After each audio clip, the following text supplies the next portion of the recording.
that provides a blueprint for smart, sustainable evolution that reflects the priorities and values of Scarborough residents. The plan seeks to safeguard the town's history and sense of place by stimulating the conditions for short and long-term needs as identified through the planning process. In many ways, the 2020 Comprehensive Plan builds on the foundation of the 2006 Comprehensive Plan.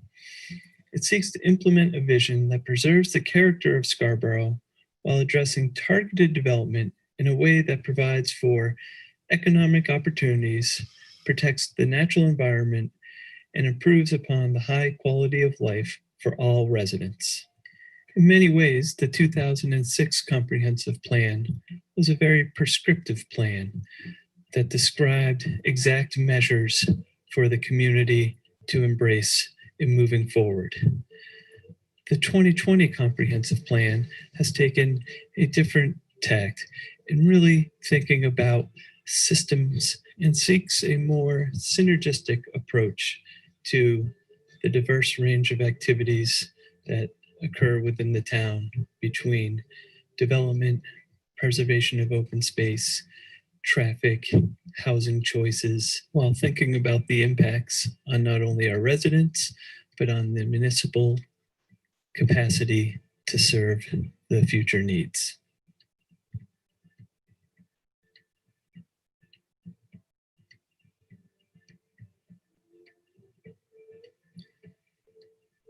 The comprehensive plan touches on a diverse range of town activities and policies that are important for the community and future leaders and decision makers to consider in the context of the entire community. As the plan touches on such a wide-ranging activities and policies across the entire community, it's important to understand that not everything in this plan is intended to happen once or to happen quickly. This is a visionary document for the community to rely on and look to as we develop and implement future policies and regulations for the town.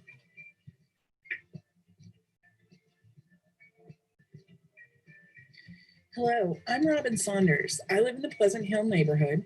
I'm a member of the Long Range Planning Committee and liaison to the Planning Board, where I've served for 5 years. I'm pleased to introduce you to the first of our 5 visions in the town of Scarborough's comprehensive plan. Vision 1, the marsh is central to our identity, and therefore future land use will follow a pattern of development that is sensitive to protecting the marsh as well as the town's natural resources. Under this vision, the plan identifies strategies such as future land use map, balancing growth, and the natural environments, sustainability, conservation, stormwater management, sea level rise, vulnerabilities, and I'm quite pleased to see that stewardship is near the top of the list of guiding principles for our comprehensive plan. Hi, my name is Corey Fellows. My wife and I live in the Pine Point area, and we have 3 boys, all of whom attend Scarborough High. I formerly served on the planning board, including several years as board chair. During that time, I've seen Scarborough go through multiple economic ups and downs along with the region and nation, but it has continued an overall trajectory of controlled development and growth. Effective land use planning requires more than just making zoning designations or painting different colors on a map. Our land use vision should be a dynamic reflection of our community's values and aspirations. Future land use patterns will create opportunities for the efficient delivery of municipal services and infrastructure, resulting in fiscal sustainability. Under this vision, the comprehensive plan identifies strategies that consider the long-term financial stability of the town, infrastructure investments, and resiliency, all while maintaining balanced budgets, strategic partnerships, public safety services, recycling, a community center, broadband, public school facilities, and the library. Good evening. My name is Rick Cheney, and I'm a member of the Long Range Planning Committee. I also currently serve on the board of directors of the Scarborough Economic Development Corporation and am president of the Scarborough Land Trust. Previously, I served on the planning board as well as a number of committees in town, including the Growth and Services Committee and the Open Space Committee.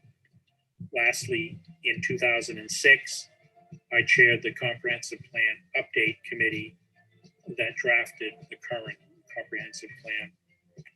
I've been a resident of Scarborough since 1994, and I live with my wife in a development off the Black Point Road known as Prout's Landing. Tonight, I'd like to introduce to you Vision 3 of the 2020 Draft Comprehensive Plan. Vision 3 anticipates that our ordinances will support the diversity and character of existing and emerging neighborhoods, centers, and open spaces in town.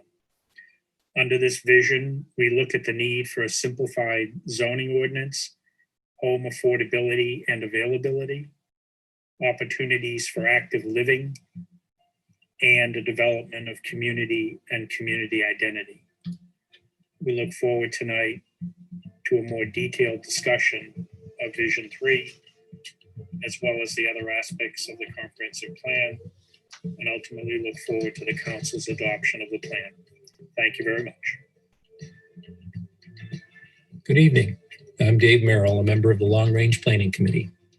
I've lived in the Windward Heights neighborhood of Scarborough for almost 20 years and worked in the design and construction industry for almost 30.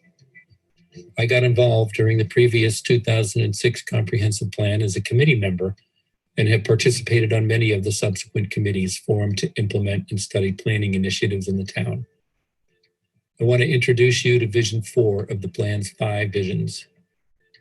Vision 4 states, Scarborough's economy will support a broad assortment of companies that will provide stability to the tax base, that blend with and protect the natural resource base, and that support opportunities for its residents.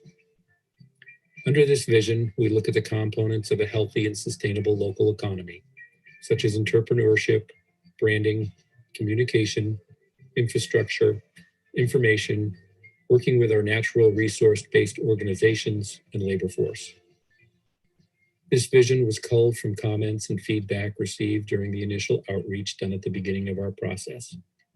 It signals one of the common themes brought forward in the 5 visions and is intended to provoke thought, discussion, and study in the years to come as we shape the evolution of Scarborough. It is our hope that future groups will take this vision and formulate creative, sound ideas to promote a well-balanced and healthy economy for our town. I thank you for your time and continued thoughtful input. Hello, my name is Judy Roy, and I've lived in Scarborough for 68 years and currently live over in the Green Acres area. I've been involved in the town since '99, serving on the council for 15 years in that period of time, from then until November of '05. And I'm pleased to serve on the Long Range Planning Committee. And my focus would be to introduce vision number 5. Vision 5, Scarborough's transportation network will support current and future land uses that create efficiencies, which reduce the impact of traffic on residents and businesses. Under this vision, we look at the impact of traffic on residents, walkability, improving connectivity, transit opportunities, complete streets, and street acceptance standards, and the changing technology in traffic management.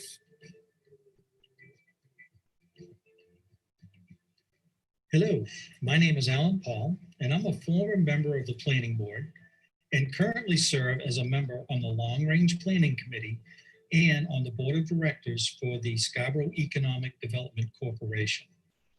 I live off Black Point Road in Prout's Landing along with my wife, and we have lived at that residence for 25 years.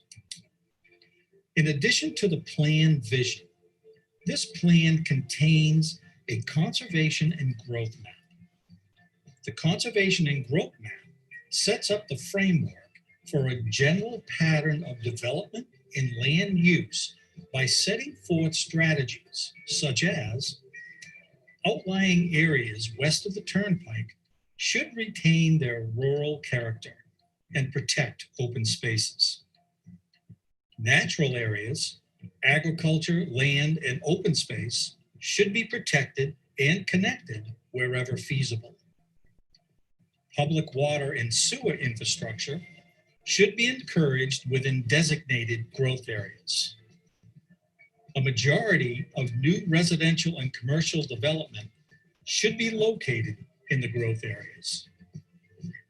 The identity of established neighborhoods should be enhanced, and new development should complement the existing scale and design. Businesses are an essential part of the community and will continue to contribute a significant portion of local taxes. Future zoning and land use regulations will adapt as necessary to implement the visions and strategies of the plan. The Conservation and Growth Map is the articulation of many of the strategies that are laid out in the plan and many that we have just heard from Alan. Through the public planning sessions, we heard support from the community regarding the concept of a conservation and growth approach that focuses on conserving land first and designating focused areas where development and redevelopment should occur. By allowing for more intense development in areas specifically chosen by the community for future growth and limiting development elsewhere, Scarborough can reap environmental and economic benefits and steward its natural resources and protect the character of the existing neighborhoods in the community. By organizing the town according to conservation and growth areas, intentional and informed decisions can be made about how to most effectively spend municipal dollars on infrastructure improvement consistent with the plan. The Conservation and Growth Map is organized around different growth sectors that set out conservation priorities and inform the intensity and character of new development. The boundaries of these sectors are imperfect and intended to reflect a general pattern of desired future growth.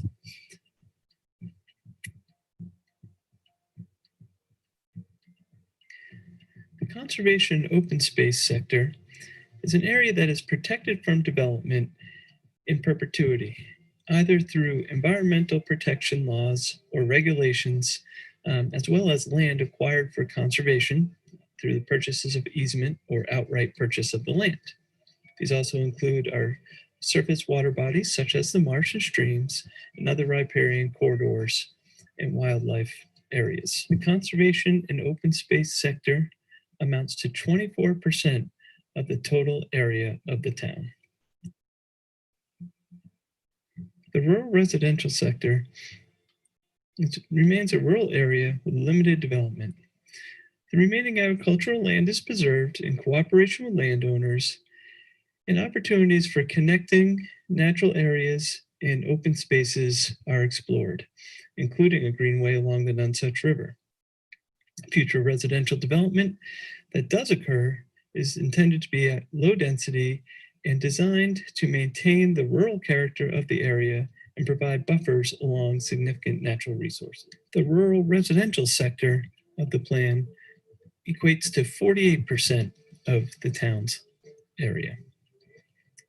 The low to moderate density residential sector encompasses a number of our residential neighborhoods. The character and identity of these various neighborhoods is to be maintained, and infill is to be a scale and character that is compatible with the existing development. The availability and quality of the public infrastructure, including green spaces, are upgraded as a result of development and implementation of neighborhood plans.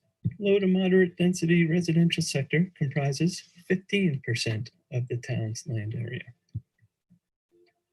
Low to moderate density non-residential growth sector is an area that is mostly developed in commercial and industrial suburban patterns, but still contains some underutilized parcels and redevelopment opportunities.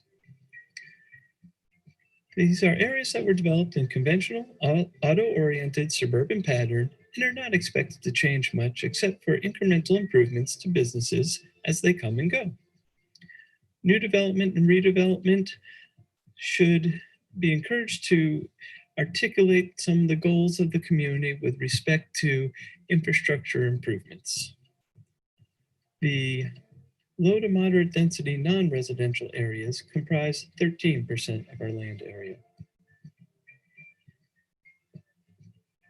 As previously mentioned, 87% of the area is really identified for very minimal changes to the overall characteristic and design of the town. The main focus of the growth and discussion of this comprehensive plan are really around 9% of the area that are encompassed by these activity centers. While the plan focuses much of the verbiage and language around these limited land areas, these are the areas that have the greatest challenges and opportunities for focusing the future growth so we can preserve those characteristics, and natural areas that the community has identified they so value. The focus of the growth areas are really around activity centers, such as the Regional Activity Center, which you can see in the middle of the map, which is around the Scarborough Downs and Higas Parkway area, as well as the community activity centers, which encompass Oak Hill and Dunstan. The Regional Activity Center has been identified potential development for tremendous opportunity to create an authentic and complete town center within Scarborough and have a regional draw. This would consist of a mix of uses and walkable area where people can live, shop, work. This would be the most intensely developed area of the town. It includes Scarborough Downs property as well as parcels generally within a mile radius, including the Higas Parkway. The other identified areas are called community activity centers, and these are the Oak Hill area and Dunstan neighborhoods, as I mentioned.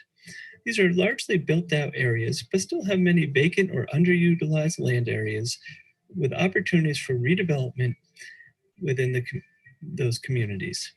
Additional growth and development in the areas is desirable due to the presence of existing infrastructure and services, and the plan envisions that most residential and non-residential development over the next 10 years will occur either in the Regional Activity Center or the community activity centers.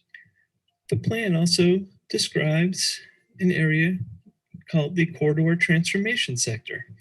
This really runs along the Route 1 corridor between Dunstan and Oak Hill, and really envisions the area to evolve as a mixed-use commercial district, connecting the two activity centers. However, the Route 1 corridor warrants some additional attention for access management and traffic calming, with a progressive transformation of the development patterns to increase the amenities in the area. Development patterns should consider orientation around reliable and regular transit, as more viable densities in the activity centers increase. The remaining sector I haven't mentioned are our village growth sectors, which are some of the town's original village areas that already provide some moderate level of services to the neighborhoods which surround them. These include the North Scarborough area, areas around Eight Corners, Black Point neighborhood, the Higgins Beach neighborhood, and the Pine Point Beach neighborhood. While each village has its own characteristics and intensities of residential and non-residential uses, in the future, such services will be maintained at a level consistent with the overall pattern of development within each village. As we conclude tonight's presentation, we want to provide an update of the process for moving forward towards adoption of the plan. While this draft was forwarded to the council in early March by the Long Range Planning Committee, COVID interrupted the expected adoption process. And as such, we are re-engaging the process, which began in October with a joint hearing of the Town Council, Planning Board, and Long Range Planning Committee. Following that joint workshop, we are conducting these 3 public forums to engage public comment based on the feedback received at these public forums and in emails and other written correspondence. The Long Range Planning Committee will reconvene for any final adjustments prior to making recommendations to the council. Ultimately, the recommendations made by the Long Range Planning Committee are just that, recommendations. The plan's formal adoption is made by Town Council. As part of the formal adoption process, the Town Council and Planning Board will also hold public hearings on the matter, which are expected to occur sometime early in the new year.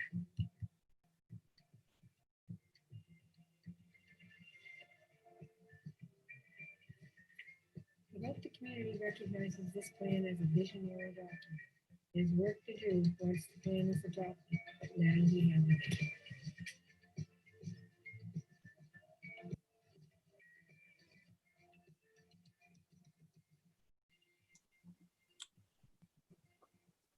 Great. So that concludes our presentation for the evening. As I said at the outset, we really want to spend a good portion of the time this evening hearing from you all in the audience. So as was just talked about with this plan, the plan really is intended to be a more visionary document, really identifying where the community wants to be in 10, 15, 20 years. It takes a very different approach than what some might remember from our 2006 plan, which was much more prescriptive about how to arrive at those destinations. This plan and process was set out really to sort of set the vision, and then the follow-up work will be about how do we achieve that. And I know we've already started to receive some emails and correspondence that we'd certainly appreciate. And as I said, we look forward to the conversation tonight. I don't know if anyone else on the committee or staff wants to say anything before we start taking the public's comments. Sure, Jean Marie. Yeah, this is Jean Marie Katerina, and I am a member of the town council. I've been involved with this comprehensive plan process since its inception, both as a counselor and on long range planning as chair of ordinance and various other duties I've had on the council during that time. And I just want to take this moment to thank all the members of the long range planning committee for all the hours of work that they've done, and Karen Martin with SEDCO. And just to remind folks that we're looking for your feedback. We'd like your input on things you like about it, some things maybe you'd like to see in it, any changes. I also want to let folks know that please feel free to email me at jkaterina@scarboroughmaine.org if you don't feel like speaking on Zoom. But we're looking for input from everybody. I also will emphasize, and I've emphasized this over and over, that a comprehensive plan is not a prescriptive, it's not step by step by step. If it's a broad brush opportunity for the town to lay forward a potential vision. As I've always said in my business, if you don't set a goal, you could end up anywhere. It's like getting in your car without a map. So this gives us a map to potentially follow, not just us, but for councils in the following 10 years. So again, thank you very much. And thanks to everyone here. And I'm going to shut up so that everyone else can talk. Great, thanks, Jean Marie.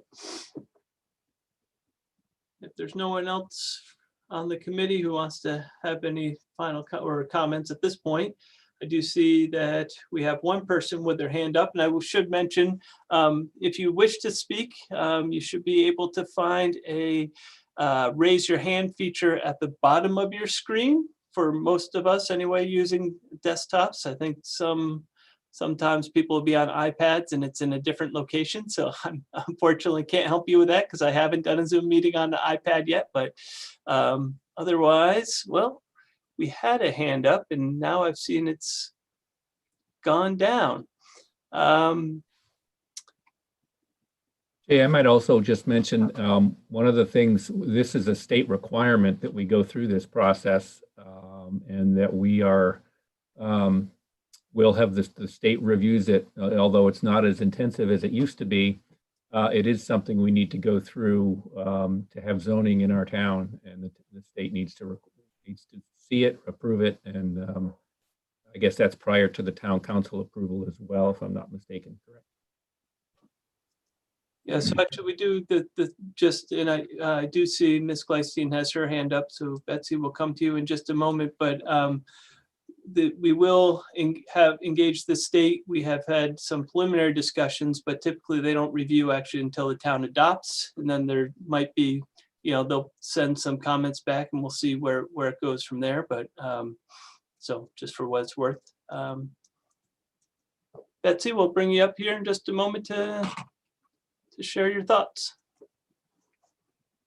You're on mute currently. Yep, there you go. Hi, thank you. This is Betsy Gleistine. I'm a member of the town council. And so I'd like to echo Jean Marie's comment that we definitely want to hear from folks. The email address to access all counselors is towncouncil, one word, towncouncil@scarborough.org. Scarboroughmaine.org. And you can find that on the website, or, if you're not big into email, just call the town hall, talk to the town clerk, and she will help you get comments to us. So that's, or just reach out and pick up the phone. All of our phone numbers are listed on the website. And if you don't have access to that, again, call the town clerk and we'll definitely get connected to you. I had a couple of questions that I was hoping to get a few answers to. We've heard a lot about how this is a visionary plan and it's not a prescriptive plan, and that our former plan was prescriptive. And it had a lot of things. So my first question is, how much did we accomplish in the former plan based on what was put out percentage wise? And then my next question is, if you look at plans around the state, there have been, I think, maybe one or two other towns that have taken this visionary approach, but most towns continue to take more of a prescriptive approach. And so what are the pros and cons to the approach that's been taken with the visionary plan versus the prescriptive plan? What's specifically at least a couple of pros and specifically a couple of cons to this approach that we've taken? I'll stop there. I have a couple of more questions, but those are, I guess I'll just ask the third one. Maybe, I don't know if you're writing these down, Jay, but the third one is like, what kind of process did, pass the Planapalooza, which I think would probably be a good process to re-explain publicly exactly what happened in the Planapalooza 4 years ago. And then, what kind of process did the long range planning committee go? I know your meetings are typically on Friday mornings at 8 o'clock, and unfortunately they weren't being recording at that time, so we can't go back and watch them. But what would the process look like for, say, example, to designate Higgins Beach a growth area?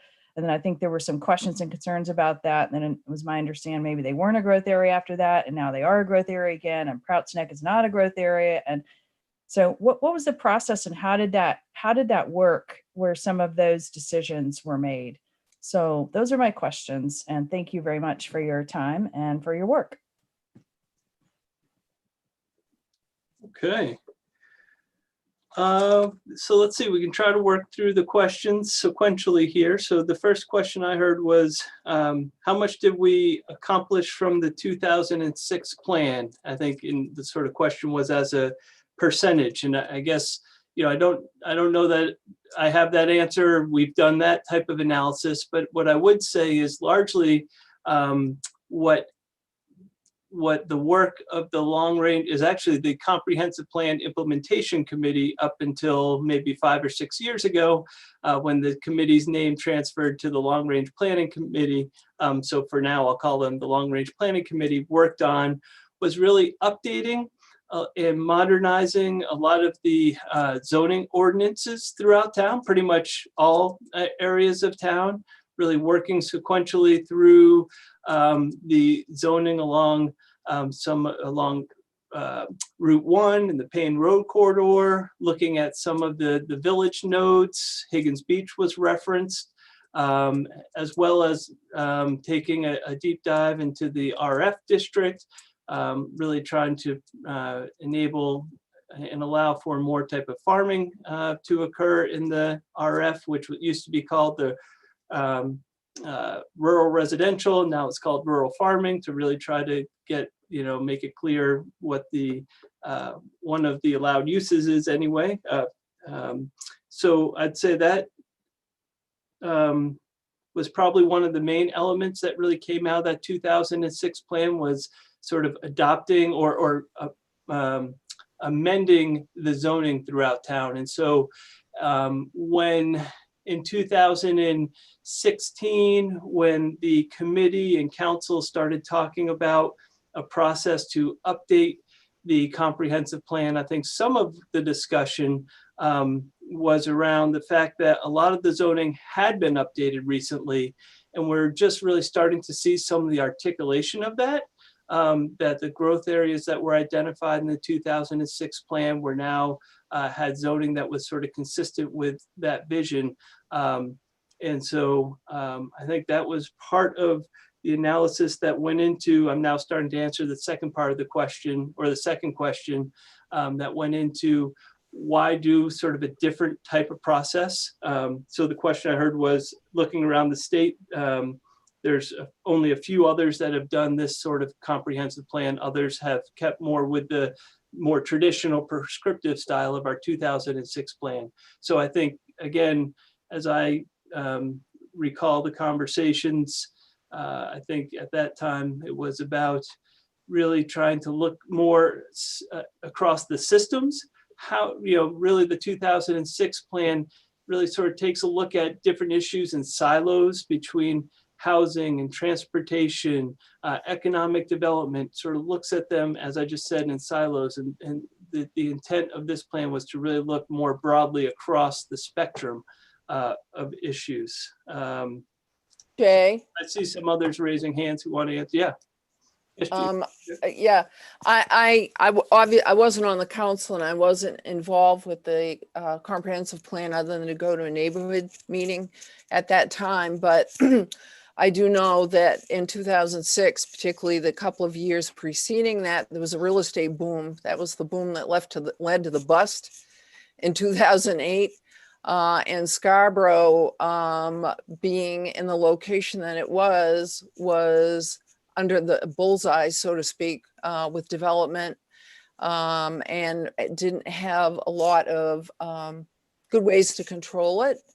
So I do remember that as being one of the factors in, number one, making sure the zoning ordinances were updated. That was key. But there, the fractionalization, impact fees, and those factors, I believe, came about because of that particular cycle of real estate. Plus there was one earlier around 2000. So that was, to me, that was the beginning of Scarborough's really change and metamorphosis from a very rural, when I was a kid, Scarborough was a really rural place, to what it is today. So that's to me what the difference is between why 2006 was necessary to be written the way it was, to sort of bring things under control and get them organized and whatever. And now that we're more mature, should we say, as a town, to now look at what's our vision and be a little more visionary with what we've got and how can we preserve, particularly that rural flavor of Scarborough. Great. Go ahead, Alan. Betsy, one of the things I'd add is that the Comprehensive Plan Implementation Committee, or CPIC, when I got involved with that committee, there was a list of items where we literally went down through the 2006 Comprehensive Plan and itemized each, thanks, Dave. And itemized each of the items that had been mentioned in that plan that needed to be addressed in terms of zoning or whatever. And that was actually a checklist that was multiple pages long, double-sided. And we systematically went down through that list to check off every item that we could get at that required zoning changes or, well, anyway, we went down through that list. And if I'm not mistaken, by the end of that, we pretty much covered that list in its entirety. There might have been a couple of things that we didn't get to because of changes that had occurred over time. But that list was pretty well covered, as I recall being on that committee before it turned into the Long Range Planning Committee. And we had a consultant involved with some of that process as well. And I know that there are, a lot of faces that I'm looking at on the long range planning that have been involved with that as well. And I mean, that's as I recall it. So I think the majority of the zoning issues that the town felt it needed to have addressed were addressed at that time. And to me, that was one of the reasons why we moved to a different type of comprehensive plan this time, because it was felt that the zoning piece of it was as up to date as it needed to be at the time. And we wanted to try to address different and more comprehensive issues than just zoning in this plan, like making sure we're taking care of our natural resources. Right. I think those explanations are definitely on the mark based on my experience and my knowledge of things. I would also add that, as Dave mentioned, this is a state requirement. So I think I'd venture to say that if you were to take a look at random at a lot of the plans that are in the files of towns across Maine, I think you're by default going to find a lot of them that are sort of just checking the box, so to speak, and are a little bit more rote. We wanted this to be something that reflected the goals and values of the community. So that inherently makes it a little more visionary. And we also wanted it to be something that wouldn't just sort of languish on a shelf somewhere, and that would actually be kind of a living document, if you will, that would help to guide the town, recognizing, as has been mentioned, that I think there was a general feeling that the town was at a little bit of a turning point. We really wanted to sort of reassess things with community input and have a plan that really would reflect the community's values and allow the town to be nimble going forward. I think the sort of, to simplify it, the prior plan recognized a number of zoning changes that we had to implement, and hence the comprehensive plan implementation committee. This time around, we didn't really focus on or identify significant zoning changes, if any, but rather looked at, where are we 12, 13 years now, given what we did in the last plan, and where are we headed, or where do we want to head, is sort of the way I look at it. And I would add that similar to the 2006 plan, there's also great opportunity to auger in on some of the visions and some of the things that are outlined and really flown over in this plan, because it's visionary. And similar to the old plan, there are many things that you need to dive into the details, and sequential committees can queue up to do some of those things should the town council see the need. It does have some similarities. Thanks, guys, for helping out. I think one of the other questions, and I'm gonna jump over the Planapalooza question just for a moment and circle back to that. But one of the comments was about how were decisions made, or and I think it was referenced that, excuse me, the Long Range Planning Committee, this is the committee by charter that's charged with making recommendations to come forward with a plan to council. But certainly there's been a lot of public input as part of that. and it may, and so we do have a brief presentation on that we could run this evening if folks are interested. It's about 3 or 4 minutes. But I will note, as Ms. Gleistein pointed out, there were actually for a time period when after the 2000, so Planapalooza occurred in the fall of 17. We received our first draft of the comprehensive plan in July of 2018, and there was public presentation then in August. But really in that time period from 18 to 18-19 timeframe, this committee actually held a number of meetings in the evening with because we had heard some of the concerns that, the 8 o'clock on Friday morning, we understand is not super convenient for a lot of people. And so we actually held a series of meetings. I can't remember the number. I was actually just trying to dig up, not dig up, but put together, compile in one location the minutes from those meetings, rather than, so we can put that, the idea is that in the next couple days, our comprehensive plan website is going to be updated, and there'll be a lot of sort of foundational documents such as the plans, the video from Planapalooza, the surveys, the stuff from the survey that will be out. And as I mentioned, so maybe it might be useful. I do see that we have 2 other people with their hands up, but I'll get to them in just a moment. And maybe once after we do that, it might be worth just running through that brief video about the public process that engaged the community, other boards and committees, town councils, staff, and such, just so folks can have that appreciation. So Jay, I was going to say, I don't mind taking, a stab at sort of describing really the public process and the engagement that we've had over the course of this project. And I think what we went into this in terms of looking at the public process is there were so many different ways to communicate with people than there were when we did the 2006 plan.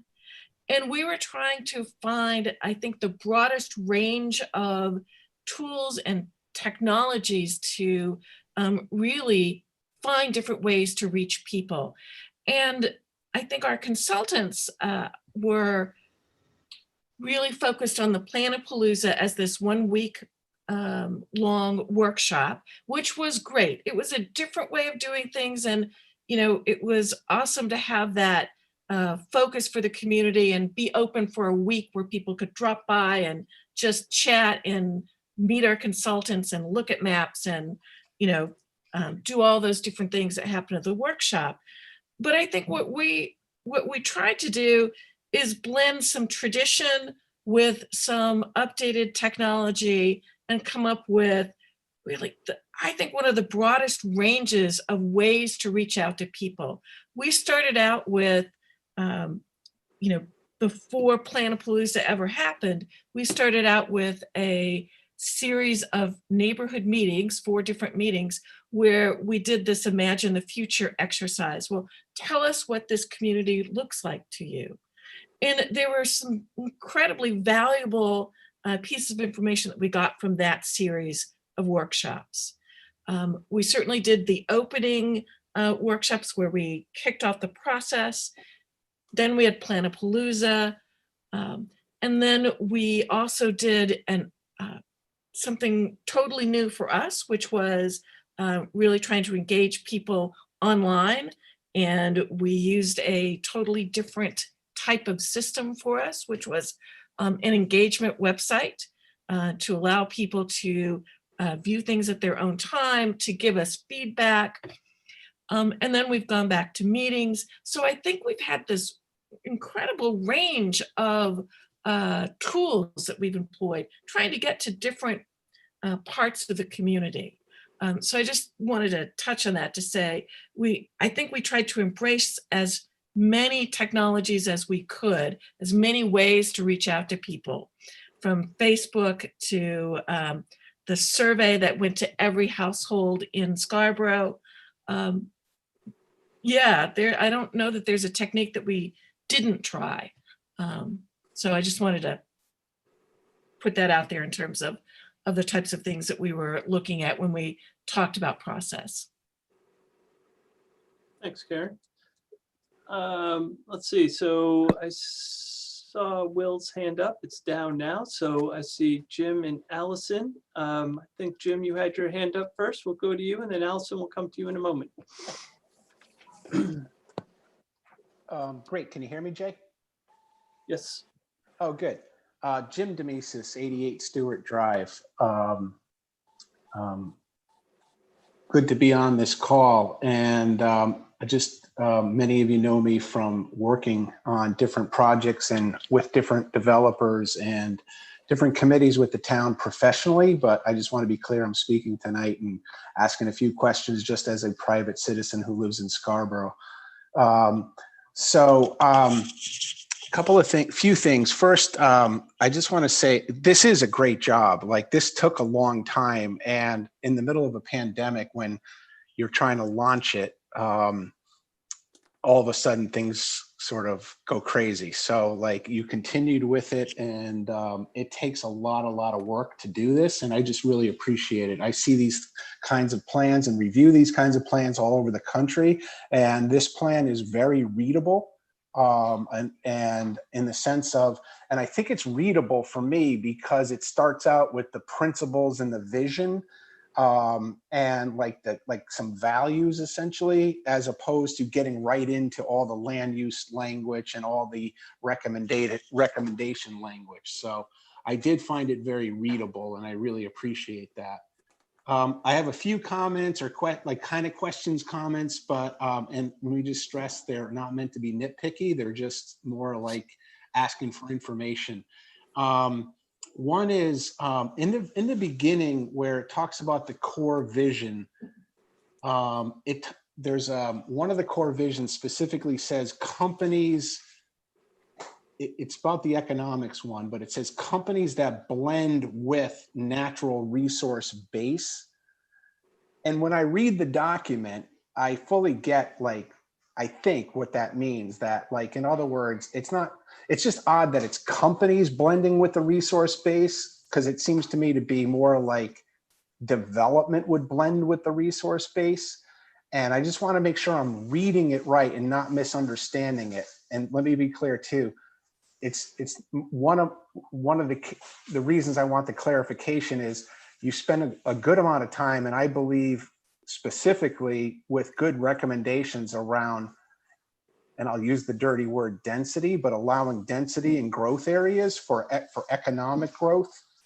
And I just want to make sure that in those growth areas, while there seems to be, it needs to fit with the natural resources and protect them, I just want to make sure that that's not a tension with that natural resource blending with the companies in the beginning. I don't know if I'm making myself clear or not on that. But I think you see what I'm saying. It's not a bad goal. I just needed a better understanding of companies blending with compatible, blending with the natural base. Mm-hmm. Sure. I'll address that. I don't think we were trying to be specific about what the word blend is. I think the bigger goal is to ensure actually that both the businesses that come here understand the importance of the natural resource base to the community, and really can work with the natural resource base. So I think it's both companies and development, but I don't think maybe blend is not the right word, but I think it's compatible and support the natural environment. I think we believe that protecting our resource base and understanding the resource base is really an amenity for attracting businesses. There are types of businesses who are going to be really attracted to a community that is strongly supportive of its natural resource base. But I don't think it was intended to be more than that, Jim. And I think Got it. that, and I probably should let Jay talk about the intensity and the development side of this.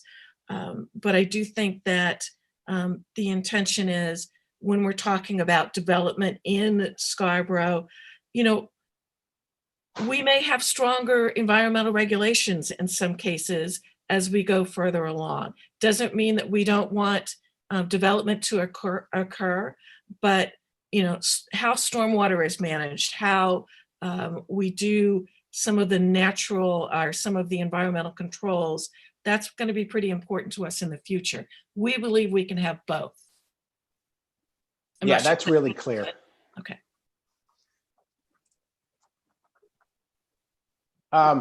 Go ahead. Was there another follow-up? I just had a couple more comments, but I didn't know if someone else, Jay, if you wanted to address the density or if that's already been covered or.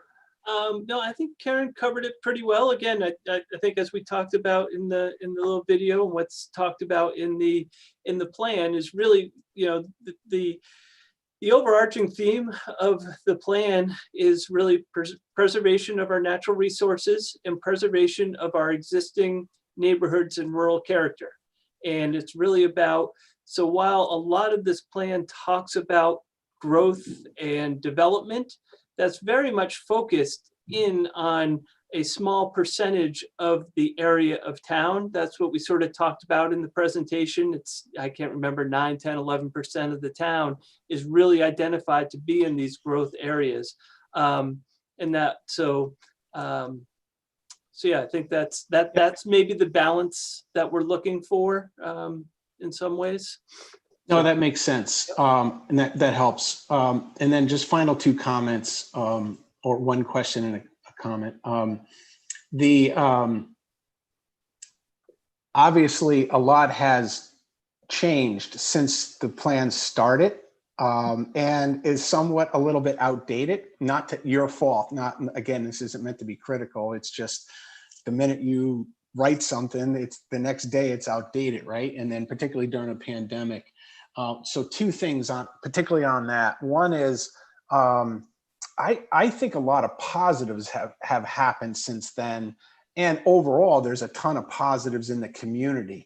Like some of this is now based on the fact that, and those of you who know me know this, I used to travel a ton and I didn't get the luxury of spending time in Scarborough as much, but now I do. And it's amazing how many assets, whether it's the Eastern Trail and the Memorial Park, and how much use they're getting, and they're blended in really well with uses that are around there. And it's just really a comment is, and because it might not be the right place to do it in the document, going forward, I do think it would be great on a communications level to talk about how what is actually going on is very compatible with the comprehensive plan and adds significantly to the value of life of residents as well as a business community. And so that's just a comment.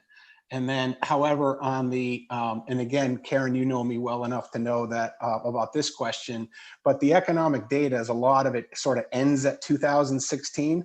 And I know why, so partially. And is there therefore like metrics that tie into SEDCO or the plan going forward that are more real time, particularly with COVID and stuff? Right. Yes, we're planning on doing an update of the socioeconomic data that's in there. It is, when we produced it, was 2 to 3 years ago. So we're just going to do an update of that for this next iteration and have more real-time data. And I think, we absolutely have to give a nod to what's been happening with respect to COVID and a change in really circumstances of businesses. And I think the resiliency piece is incredibly important too. Yeah, because I mean, everyone's struggling. However, I believe Scarborough during COVID and prior in the last few years has done, since 2016, has done exceptionally well relative to the country, other communities in Maine around economic growth while meeting the requirements of its existing plan and being fairly compatible with these goals as well. So that's it. I don't want to talk all night because you guys know that this is stuff that's interesting to me. But final thought, kudos to everybody. It's a great plan. And I was traveling a lot, but had the opportunity to give input way back because you did those online things. And it was really helpful. So thank you. Thank you, Jim. Allison, we'll bring you in here in just a moment. Can you hear me? Yes. Great. First of all, thank you so much to the Long Range Planning Committee for your work on this, particularly the revisions between 2018 and the 2020 draft. This is sort of a reiteration of one of the questions that Councillor Gleistein asked. In 2018, Higgins Beach, and I'm sorry, I live at 6 Bayview Avenue at Higgins Beach. I should have said that. Higgins Beach was targeted as a what you were then calling a growth hamlet. And there was a group from the Higgins Beach Association Civic Committee that had put in the request to not have Higgins Beach targeted as a growth sector, and was kind of left at that. And at that time, the growth hamlets were North Scarborough, Higgins Beach, Pine Point, and Prouts Neck. In this 2020 version, Higgins Beach they're now being described as villages, but is now being described as a village growth sector, along with North Scarborough, Pleasant Hill, Eight Corners, Higgins Beach, and Pine Point. So my first part of my question is, how were the growth sectors determined? And the second part of my question is, how is it that Prouts Neck was a growth hamlet in 2018 and is now not a growth village in 2020 where Higgins Beach is? Jean Marie, looks like you want to take a crack at it. Well, I want to take a crack at that, Allison. Thanks for bringing that up. I live in North Scarborough, so so part of me is like, yeah, if you look at that, the word growth is a little bit, I think, strong, if we can use that term. If you read on page 104 of the final draft, it does talk, it says, it gives notations to that, and it talks about Higgins Beach. Let me see if I can get it here. Each village is unique, differing degrees of anticipated growth. For example, Higgins Beach has limited capacity for expansion of services. So that's delineated out there, which I think is a recognition that Higgins Beach is, it's pretty much the way it is and gonna be and whatnot. And then it does talk about North Scarborough facing commuter traffic challenges, which may be mitigated with the connector to the turnpike. Oh my God, if I could see that, if I live to see that, I will be amazed. So let's just put it that way. So I think that using the term growth gets people a little freaked out. I don't know if there's any other term you can use for it. I know in the case of North Scarborough, it's a matter of, when we were working with the turnpike on the connector issues, we had to identify what was the character of North Scarborough so that they wouldn't be putting a 4-lane highway up 114, which was one of the original thoughts. But anyway, that's just my take on that. So I get where the Higgins Beach people are seeing the word growth and it's triggering something in them. So yeah, and I just want to just add on to that. I think, Jean Marie, you actually just touched on that. I remember that language you just read was something that we certainly worked on. And I think, Allison, you helped bring this to the fore for us and the folks at Higgins Beach, that, the villages that are represented are sort of what have always, as I've been informed in my 13 years, are the areas that have typically been identified as villages or little nodes in the community. And so I think when we took a second look from at those villages, I think what we identified for most of them was that there was a mix of activities happening. and Higgins Beach being sort of probably the lower end of, it's broadly and mostly commercial, but there are the few commercial activities, the Higgins Beach Market, the restaurant, and a few other things that really serve that neighborhood by and large, and beachgoers, which is different than in Eight Corners and is different than, say, in North Scarborough. And so I think, again, as Jean Marie pointed out, we really try to enhance and expand on that language that said, yes, these villages are different. And maybe we do need to go back and take another look around this word growth, because I think you're right. I think, there's different capacities for growth in the different areas. Higgins Beach is very well built out. So I think that's a good thing for us to take a look at. And I just want to point out with Prout's Neck, that really at this point, there really isn't that mix of activity. There is the, there's obviously the inn and the, forgive me, the golf course or what have you, but largely it's sort of, it doesn't have sort of those retail type services or those type of services that cater to sort of the general public, if you will.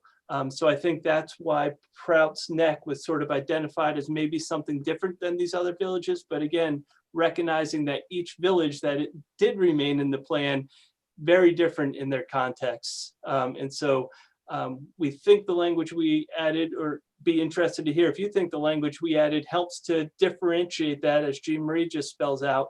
And again, I think there is opportunity for us to really take a look at and be clear that, what this word growth, that I think it's, that might be the piece that we could, I've already said it, so I'll leave it at that. Yeah, I mean, I think what we had made the recommendation is before we created a word just to be a hamlet versus a growth hamlet, which was at the time described as a low to moderate density to remain as is. And I think one of the things, one of the distinctions with Higgins Beach versus some of the other areas that are targeted as villages in the 2020 version is that the zoning has already been done here, and where perhaps it hasn't been done in other places. And I think that by tagging it as a growth sector implies that additional rezoning is going to be done, and additional perhaps commercial businesses would be allowed at Higgins Beach, which would not be a plus, at least in my estimation. So, and the broadness of the comprehensive plan kind of allows that. And Jay, I know that with the conversations you and I have had, and then I brought to long range planning, it's kind of a chicken and egg kind of thing, where I know this isn't zoning, but when you're doing zoning, if the answer sometimes becomes, if there's a concern, well, it's consistent with a comprehensive plan.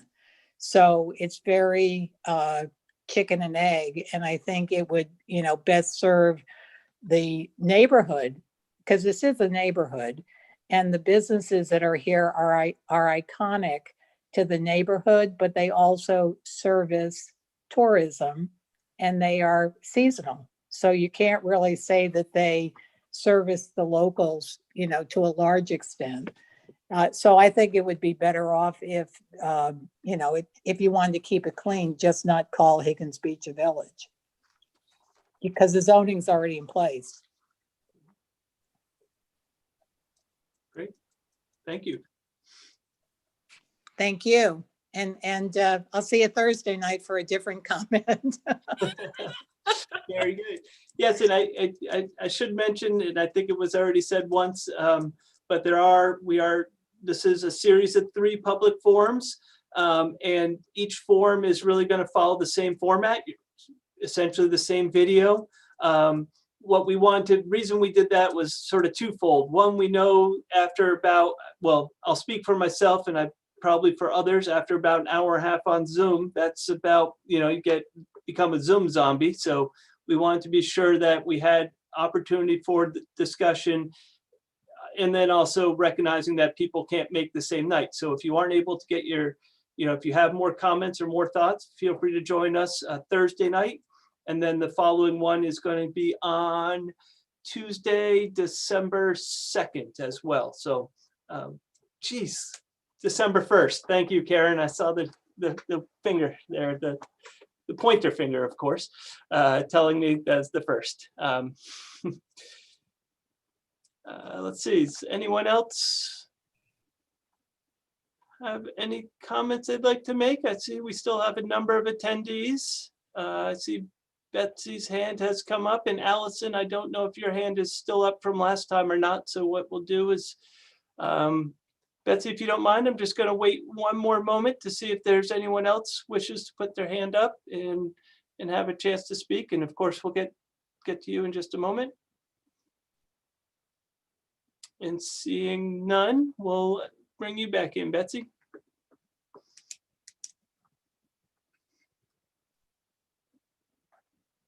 I just have a question of how many people are online. So we currently have 18 attendees. Including you guys, or just 18? 18 attendees. So the panelists, there's the 9 panelists you're seeing, and then 18 folks you aren't seeing, I guess. Okay, so we had 18. All right, great. Thank you. And just so you know, that has changed a little bit. I think it was 22 or so, something like that, a little earlier. Yep. Not counting us. And these are, if I didn't mention it at the outset, again, apologize, these are being recorded. We will be putting these up on the comprehensive plan webpage. We actually have the workshop that occurred back in October with council, planning board, and long range up on that webpage. So we're really looking to populate a lot of information there for folks. As Karen said, we used to have the interactive web page for a few years, and now we're going to try to consolidate everything that's sort of spread out across our on the town's website. We're trying to consolidate it to one place, because that's one of the comments we've heard, that it can be hard to find, minutes or videos or what have you, different pieces of information that are scattered. So we're trying to pull that all together. So let's see. Jay, do you think could we ask the folks some questions? Like, I wouldn't mind, sure, if by a show of hands, just use your little tool at the bottom of your screen. How many people feel that we got with the 5 visions, where we got at least a good sense of what the community thinks? Did we get the 5 visions right?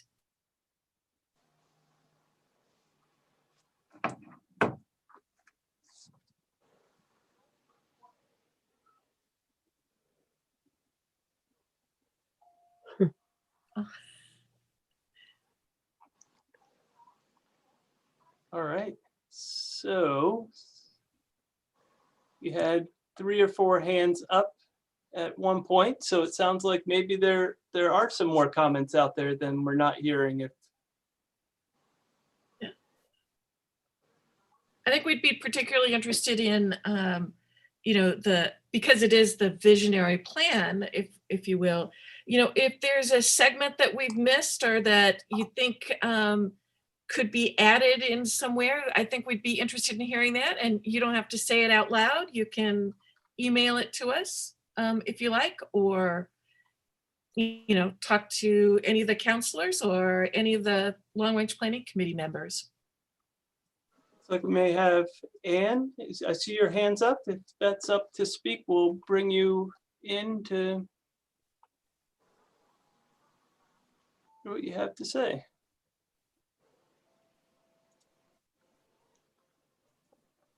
Yeah, it looks like her mic is muted, Jay.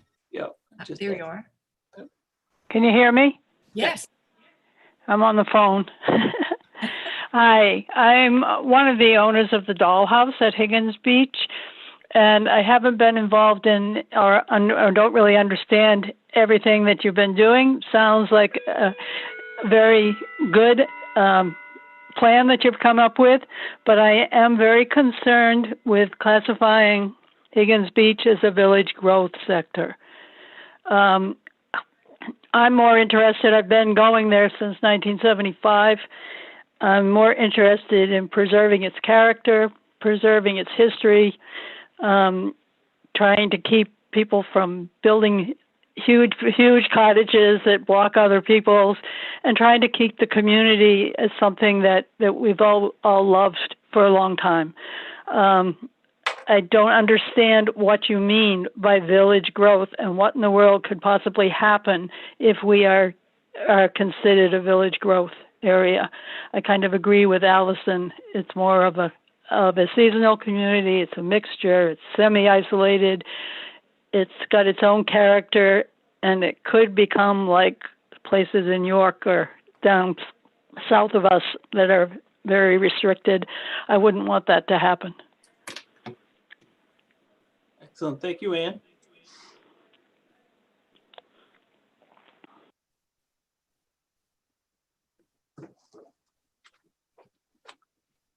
So perhaps,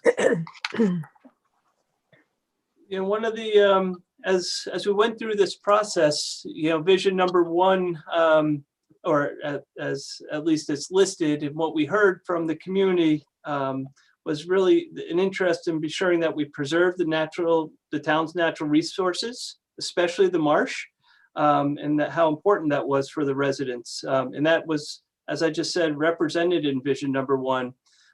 Perhaps people would care to share their thoughts with respect to how the town's done and what you'd like to see in the future with respect to protection of the resources.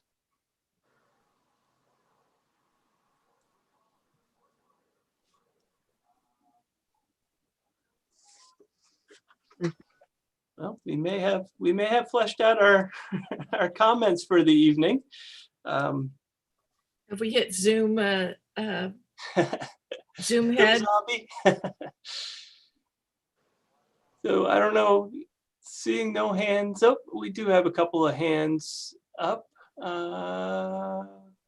Let's see, so I see Betsy and Ann, and I don't know if those hands are up from previous. And so what I'll do is pause for a moment. Looks like Ann, nope, Ann's up and down. I'm not, let's see, and Allison Bristol's hand. So we'll try to take these in order. Betsy, you want to come back in? Sure, and I think I saw on the camera, I think Judy might have had her hand up.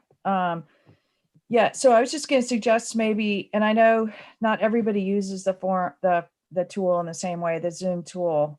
So this, may or may not work, but I think, maybe the chat and the Q&A, you could get some transcripts and do some engagement questions, like Karen kind of did. Maybe people like 3 divisions, but not 5 of them. So they didn't know whether to say yes or no, but they could type in the chat, yes, I thought you hit it with these 3, but you might be able to get a little more feedback. I know that could be tough because not everybody uses the tool that way, but maybe we can find a way to make this a little more like a roundtable, because in a roundtable, we'd all be in a room and we'd be chatting with each other, and it just gets so much to the bottom of, a dialogue. This is very stunted, and it's not that you guys did that. It's just the format. It's very challenging. So when I've worked on these at work, the way that they kind of overcome that is by letting everybody chat and type Q&A, and then the moderator goes through and kind of answers stuff at breaks during the thing.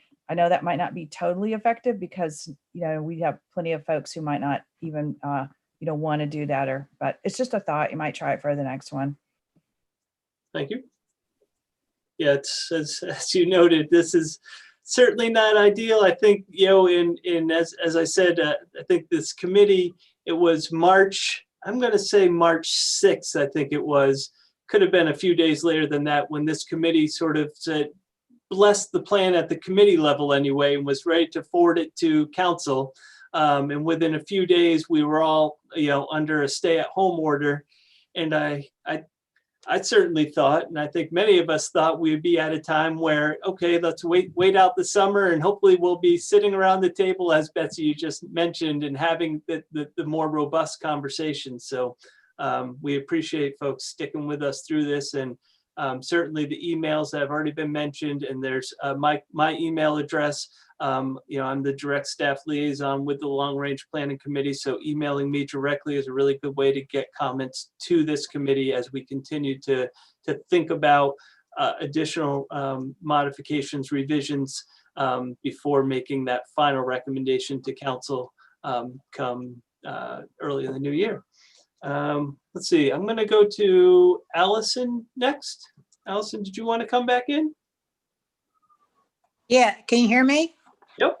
Okay, so well, this is what I was going to talk about on Thursday night, but since you asked the question, I'll respond that the second thing I wanted to suggest was that in the questions that came out of, I think, the survey versus Planapalooza, question 5 asks the question to preserve elements of the town's rural character and significant vistas. And there is reference to scenic vistas here and there throughout the plan.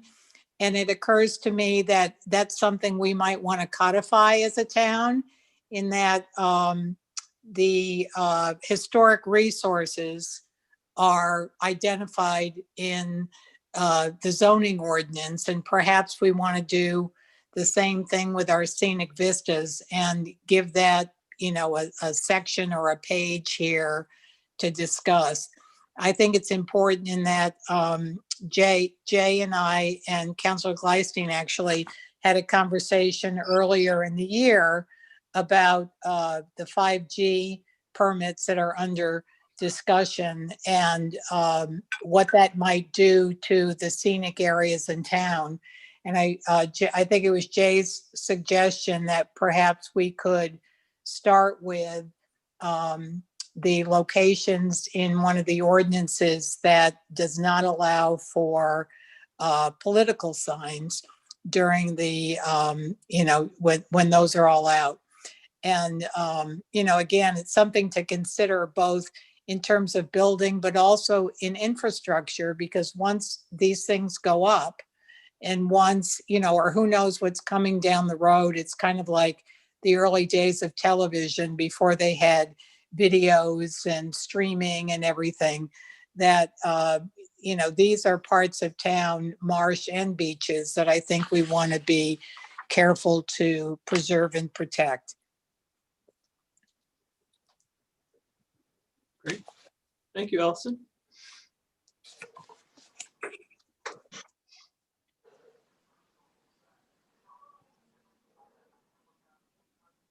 Judy, did you want to say something earlier, or has the conversation and moment passed? I'm sorry, I know Betsy had mentioned you had a hand up.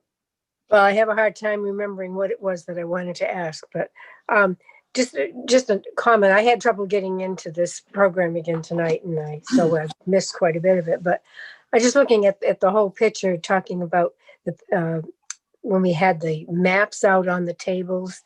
I just wonder whether that might not be something we want to do as a at the end of the sessions, is to pull out those maps that we had. I don't know whether we still have the ones that the residents put on the table, but it would be interesting to see what has occurred as far as development on those maps versus what was asked for. We had a pretty lively group. I was disappointed at the number of people that attended the Planapalooza, particularly the one in the cafeteria, but they did pretty well with it, being a lot of them being new residents of Scarborough, and the older ones, fighting the loss of, land that they could put their feet down and roll in the grass on. So, I think it's gone well so far from what I heard earlier tonight. I've lived in the town for 68 years, so I've seen a lot of change, but the change has been modified. The change has protected some of that rural character. I don't know how much. I mean, this is not really truly rural, but I think they've done a good job, because there were small numbers at the first Planapalooza, but the numbers. Come out to North Scarborough, Judy. We're still. Yeah, exactly. But I think, but it talks about all kinds of other things. I think the big things are the transportation and issues that have been there for eons. But all in all, I think a lot of good thought has gone into it with a great committee. I missed some of it because of illness, so I needed to catch up, and then I couldn't get in tonight. So we'll see if it works tomorrow. But that's it. It's just an overall general comment. I think it's been hard looking at the verbiage and knowing like the growth thing in Higgins' speech. I think it's absolutely right that you say growth may be of appropriate to the area, or appropriate to the vistas, or something that nails it down. So that's it. Thanks, Judy. Thank you. Anyone else on the committee have any parting words? I'm not seeing hands up in the audience, so. I'd just briefly say that, and there was a comment about this earlier about the fact that, as soon as you put something down on paper, it's somewhat dated. And that's obviously one of the inherent challenges of doing something like this, particularly when you're charged with having a very deliberate process and you want to make sure that you take the proper steps to ensure public input, and you're reviewing all these drafts. And at some level, it's always going to be a little bit of a moving target. And a little bit of a snapshot whenever we finally kind of put pencils down, so to speak. But I think that in a way sort of reinforces the value of having something that's really based on broad visions and values, and being as specific as we can, sort of within reason, but having some broad, generally agreed upon principles that can guide planning going forward. So I do hope that we do reach the point within the next few months where this can be approved and implemented.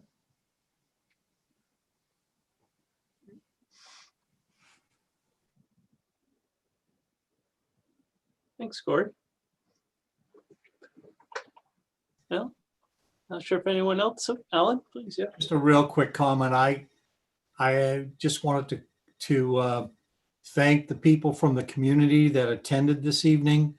I can honestly say that when I was first considering what this evening might look like, I did not expect this many people. Really happy to see this kind of participation and hope that it can continue in our future meetings. So thank you.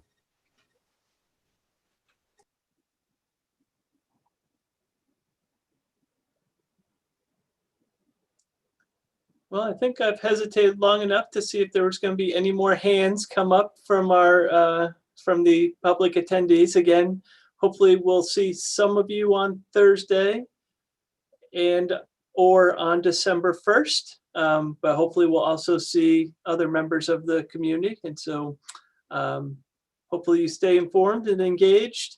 We will certainly use our Facebook page and the town newsletter to inform people of ongoing progress with the plan. And as we said, I think, if this is the last you stay in tuned or are able to participate this year, I would say early in 2021, it'd be anticipated that the town council will be having similar discussions as they talk about an adoption process and what that looks like on their behalf. So I guess with that, on behalf of the Long Range Planning Committee and Jamel Torres and Karen and myself, thank you all for coming out tonight, and be well. Thank you, everybody. Thank you all. Good night. Thanks, everyone. Bye. Okay.